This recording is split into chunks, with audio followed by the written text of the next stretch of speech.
नमाज पढ़ाते थे लोगों को जूते मार मार के। तो ये पता नहीं फिर ये क्या, जिस तरह मैंने जिस तरह बताया आरजू, जिस तरीके से आपको जूते मार मार के लोगों ने मुसलमान किया था, अब इसी तरह जूते मार मार के नमाजें पढ़ाएंगे, कितना अरसा पढ़ लेंगे इस तरह नमाजें आप?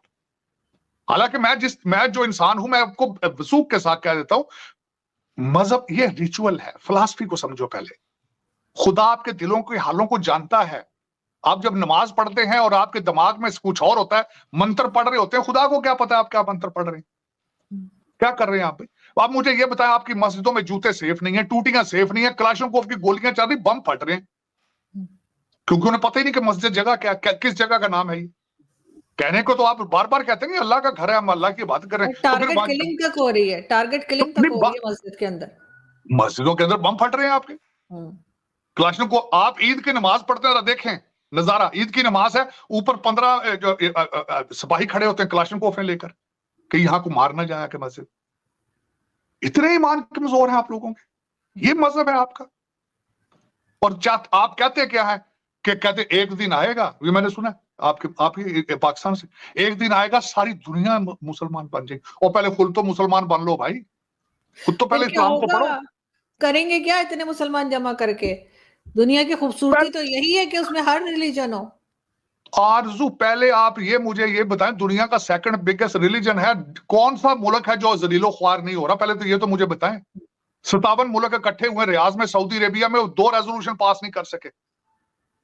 जो पहले मुसलमान है उनको तो मुसलमान करो पहले, फिर बाद में दूसरी दुनिया को मुसलमान करना। यही तो धोखा है, यही तो धोखा हो रहा है ना सारा हमारे साथ, कि जो मुसलमान है वो मुसलमान नहीं है और कहते हैं सारी दुनिया को मुसलमान करना है। ये पता नहीं क्या क्या इनको बीमारी पड़ गई है। दर हकीकत इसमें जो मुझे जो समझ आती है, कारोबार बना लिया।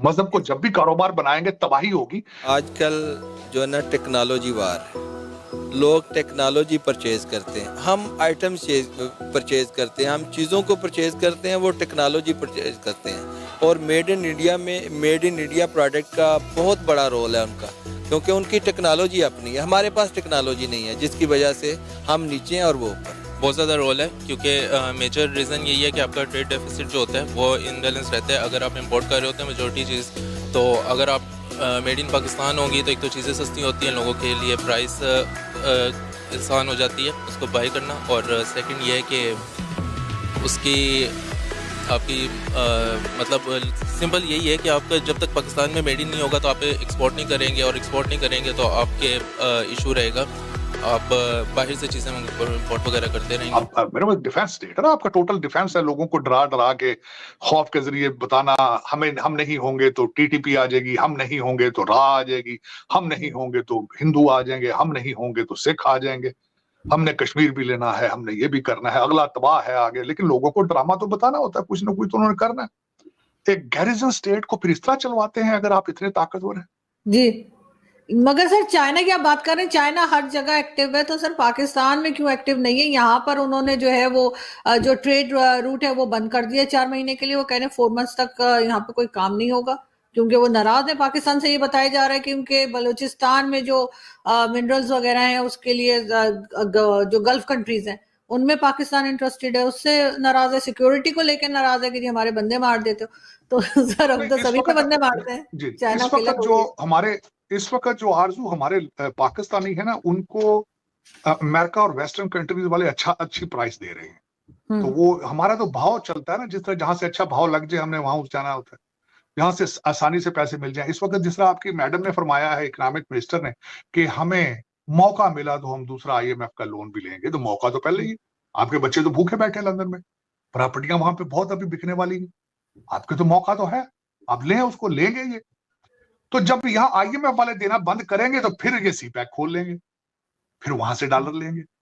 तो हमारा नाराजगी इतनी है पैसों की हद तक है। हमारी कोई नाराजगी कौन सी फंडामेंटल है, हमारी कौन सी किसी इशू के ऊपर नाराजगी? हमारी नाराजगी तो डॉलरों पे है, क्योंकि देखे ना डॉलर, मैंने आपको शायद बताया नहीं है, शब्बर जैदी साहब ने अगले दिन अपना मैंने उनका ब्लॉग सुना, उन्होंने कहा पाकिस्तानियों का $200 बिलियन पड़ा है फॉरेन। भारत की अर्थव्यवस्था में ऐतिहासिक बढ़ोतरी हुई है। पहली बार भारत की इकोनॉमी $4 ट्रिलियन के पार पहुंच चुकी है। सर एक तरफ हम अगर इकोनॉमी की बात करें तो हम देखते हैं कि इंडिया की जो है वो $4 ट्रिलियन तक पहुंच गई है। जो आज एक न्यूज आई है, और हमारे यहाँ जो है वो महंगाई 42% तक पहुंच गई है, और साथ ही हम India has made its way into the top 4 countries globally in terms of GDP, crossing the 4 trillion mark. हम बात करें 2030 की, तो 2030 तक इंडिया एशिया की दूसरी बड़ी इकॉनमी बन जाएगी, जापान को पीछे छोड़कर। ऐसी क्या वजह है कि इंडिया की इकॉनमी इतनी तेजी से ग्रो कर रही है?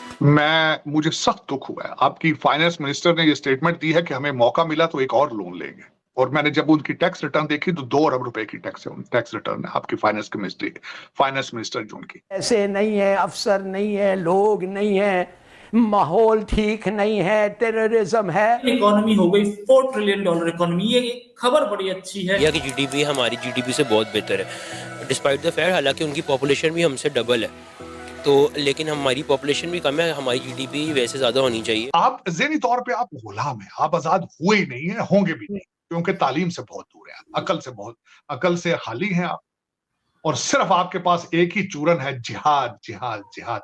हालांकि नाम डीएनए में जिहाद है। पाकिस्तानी मीडिया भारत की जीडीपी को देखकर हाय तौबा कर रही है। पाकिस्तानी मीडिया बोल रही है कि भारत की आज़ादी और पाकिस्तान की आज़ादी के बाद भारत कहाँ पहुँच गया और पाकिस्तान कहाँ पहुँच गया। भारत की जीडीपी 4 ट्रिलियन के करीब पहुँचने वाली है, जबकि पाकिस्तान भीख मांग रहा है। हमारे सियासतदान पाकिस्तान को भिखारी बना दिया, जबकि भारत विकास की राह पर पहुंच चुका है। वहाँ के सियासतदान भारत को ऊंचाइयों पर ले जा रहे हैं, जबकि हमारे यहाँ कटोरा पकड़ा दिया।